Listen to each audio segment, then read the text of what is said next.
sure if they resolved it, but I know when he first passed away, like his daughter took over everything. No, she just didn't get along with Kevin Feige. So oh my gosh, why? My name is Stan Lee, and together with Jack Kirby, the artist, I created the Fantastic Four. I don't remember the reason, but I don't know if they patched things up because it's been like 5 years now. That's just Stan Lee was like, look here. He's cool. I don't like what he's doing with my Spider-Man. I don't know if that's good. I'm practicing on my Stan Lee.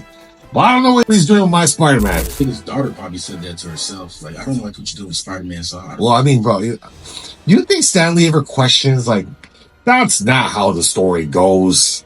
No, I don't think Stan Lee's like a... I think he was happy with the live action stuff. No, because there are some, like, writers, like the guy who wrote The Watchmen, he's like that. Like, he hated the movie because it didn't follow his story.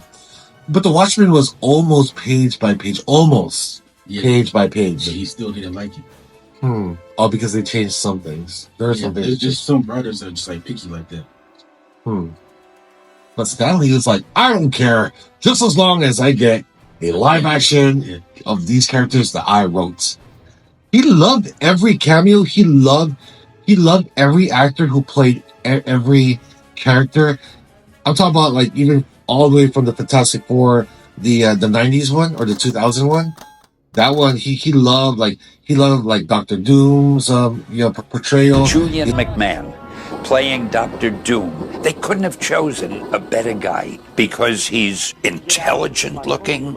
There's something a little menacing about him. When he becomes Dr. Doom, the change is so dramatic and you feel so sorry for what happens to him.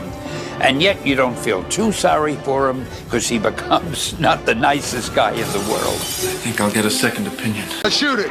When I met Michael Chiklis, he said to me, you know, Stan, I've wanted to be the Thing for years.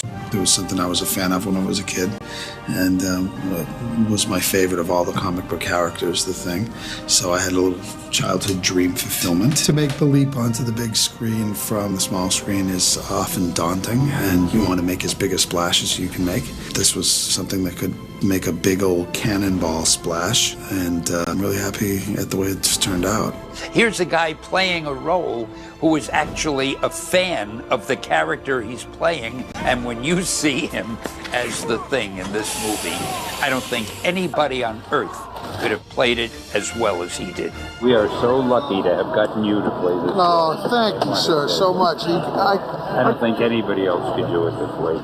He loved Alba. Having Jessica Alba play Susan Storm, I think it was a stroke of genius. She is so perfect.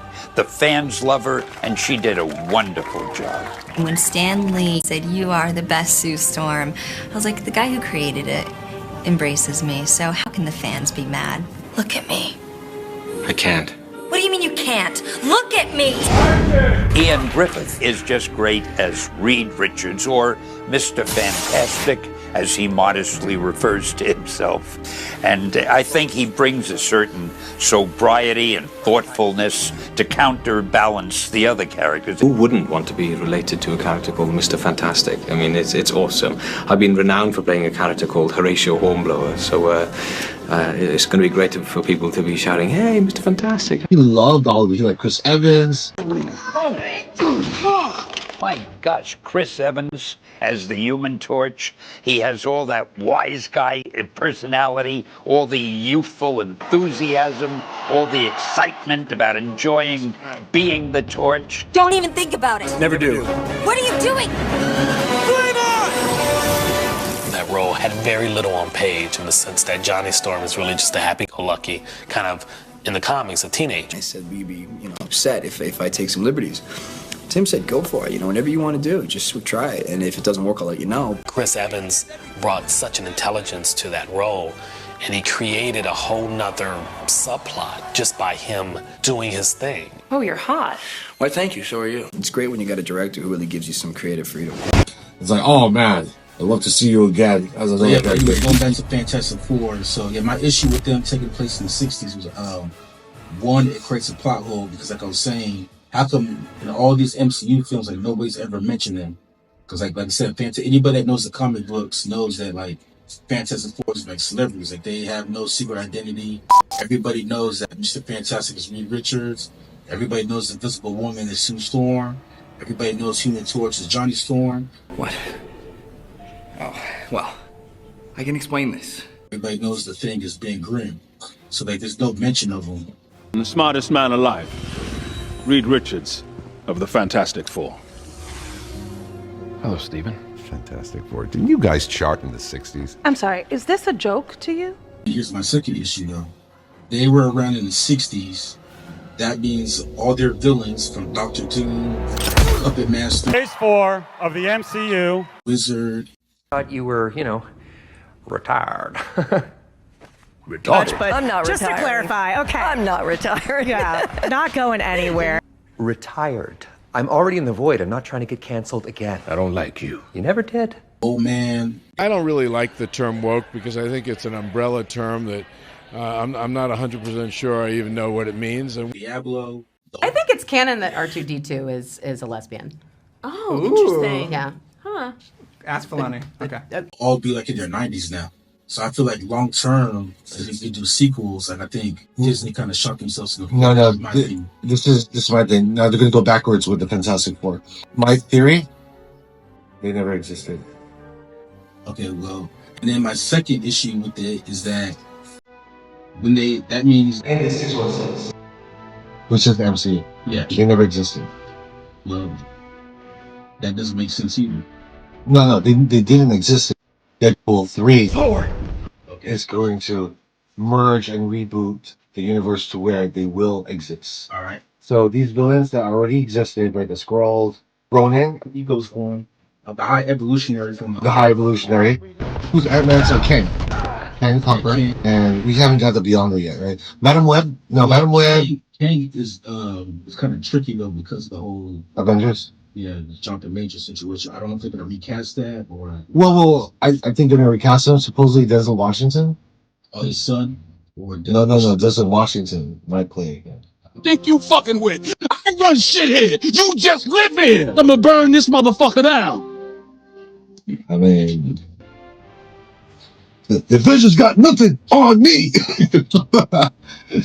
Here's what I think. Now we could go backwards to the Fantastic Four. So in the comic books, yeah, they originated with these villains. Now we're gonna go backwards to the film. They haven't met these villains yet, and what's gonna happen, I believe, since they're in the 1960s, Reed Richards is gonna create a dimensional portal machine, or go back in time. Oh, no, forward in time. Because they said they're gonna be in the Secret Wars. I know. So they're gonna go forward in time or dimensional, and Reed Richards can create that. He has this in the cartoon. I remember his villains, Annihilus, came from a different dimension zone. It's called the N-Zero Zone. Yeah. So okay. Negative zone, right? Yeah. The Marvel is called Negative Zone. Negative zone. DC calls the Phantom Zone. That's that. Okay, let's stop.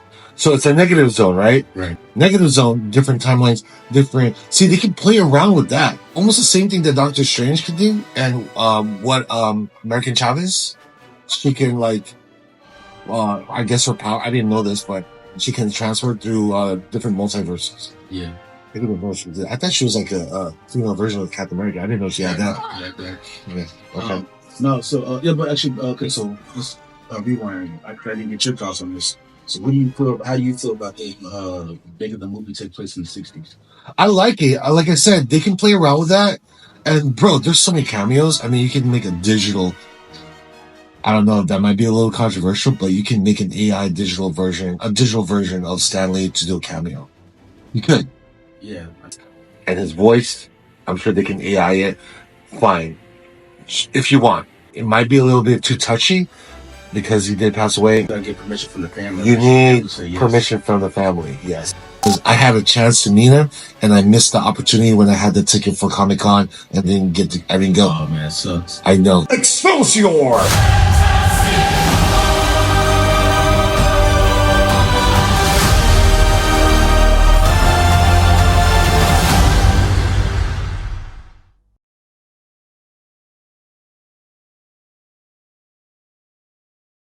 The man is the world's worst villain, but he never did anything illegal. Never did anything wrong. All he wanted to do was rule the world. And if he parked incorrectly or something, he had diplomatic immunity. Right. So I loved him for that reason. Yeah, he's the only villain in comics who was king of his own country with diplomatic immunity. So you are not just your average villain. I want you to be aware of. Oh, you know, there was not a moment in time where I thought he was an average villain, trust me. The only bad thing about your role, I hate to say this, and I don't want to depress you or make you feel bad, you don't get the girl. You know, I gotta be honest with you, it is a I little feel depressing. bad about that. Can't be bothered, done. I was like, where's the love? Where's the love? Where's the love love? is dissipated from Victor. That is funny. I'm not feeling much love from the group. They're not supposed to love you. Give me the rewrites, man. Which group I is thought I that? was well loved in this movie. Do you mind if we shoot reference on this? It's time they use my reference balls. Doom, the baddest guy in town. Better than Leroy Brown. Extras are doing good. They're very good, aren't they? Yes. Very nice job by the extras.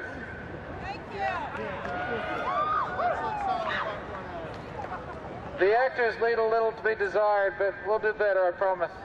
You better get some good shots of this, because this is only happening once.